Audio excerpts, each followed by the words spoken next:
I believed that I was God and that we could all become Christ too, if only we realized this inherent connection we have to God.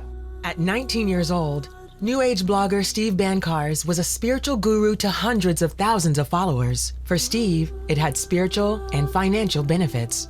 I was getting 200,000 to 300,000 views on it a day, and the income to me was an affirmation from God. I believe God was rewarding me with helping wake people up into a higher state of consciousness. It gave me a sense of power, a sense of purpose, and a sense of meaning and value, perhaps.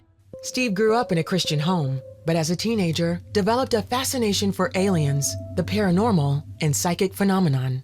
That led him to question his parents' Christian beliefs and eventually led to a full-blown obsession with New Age theology. The first thing that really got me doubting the biblical worldview was ufology.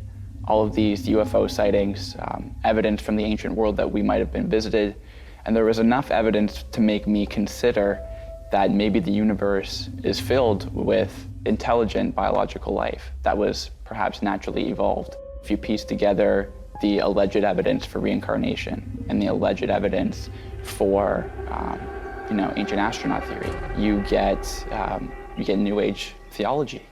Jesus remained part of Steve's worldview.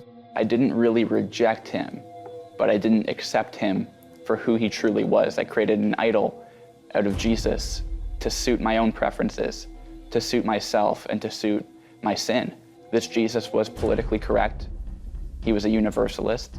I wanted to be my own guide, and I didn't want to have to play by somebody else's rules. As Steve began blogging about New Age practices and supernatural phenomena, he came to enjoy his prominence and the money and vices that came with it. But it was never enough. I was a lust addict for 10 years or so.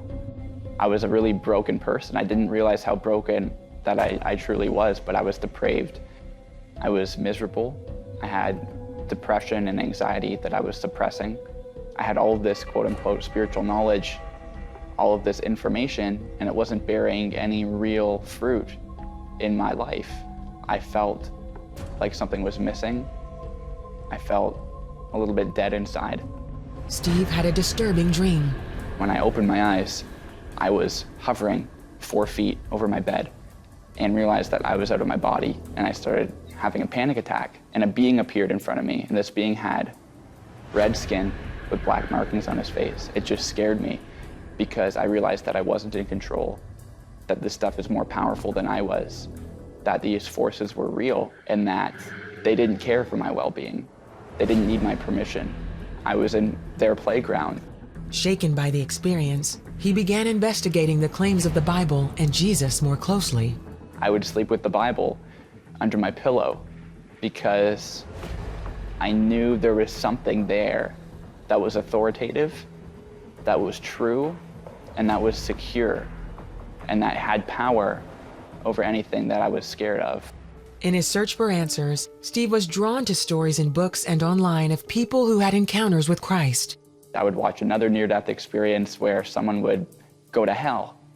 Jesus would rescue them out of hell, and they'd come back, and the fruit of their lives, they would be totally transformed, and I'd feel moved and touched. And I'd think to myself, okay, there's something real to Jesus, the Jesus of the Bible. Steve finally accepted one of his mother's many invitations to go with her to church. At the end of the service, he prayed and asked Jesus into his life, but it was more of a mental exercise than an act of faith. I just decided in my head, intellectually, that I was going to soften up to him. But I still held all the same New Age beliefs. I still believed in everything that I believed in my sin life. I wanted a little bit more of him, but I guess I still didn't want all of him. After a few days, Steve realized he couldn't ignore the truth any longer. I reached a point in my life where the brokenness was weighing on me so much that I needed to stop playing games with my life. I needed to stop playing games with God and stop playing games with Jesus. And I just decided to go outside and to just fall on my face before Jesus and just weep. I was just weeping like a baby. I was submitting. I was repenting. I was tired. I was sorry. I was broken. and I couldn't do this alone anymore. And I was crying out for him. I wanted him. In that moment, Steve had an experience with Christ of his own. I could feel that he was Lord over me, and he was Lord over all creation. I could feel that he was concerned for me, but I could feel that he was king. I knew that he was king over creation, that the whole universe was under his feet, and the wind was just totally infused with his presence. And the thing that stuck out for me, that made me realize that I was dealing with God, was how the wind and the trees, the sounds outside, the birds, the crickets, they sounded like they were glorifying him. Like he was there with me, and they were acknowledging that somehow. Like,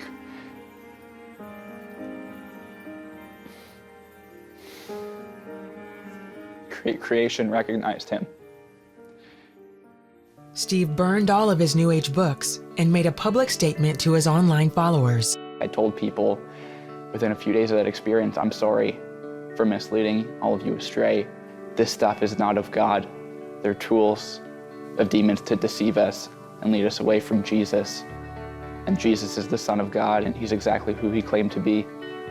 Steve endured waves of ridicule and personal attacks from the online community, but that hasn't stopped him from trying to teach those who persecuted him.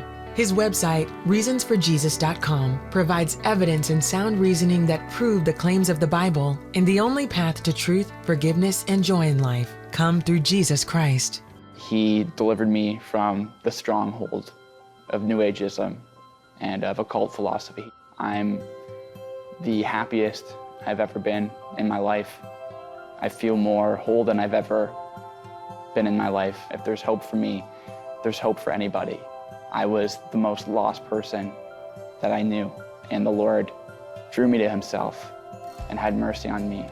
We come to the Lord, he forgives us, he gives us his Spirit, and he wants to help us heal and restore us and walk us through these traumas and these pains. And he wants to accept us and welcome us as a son into relationship with him, not into dry religious rule keeping, but into a supernatural, intimate relationship with Jesus Christ and his presence.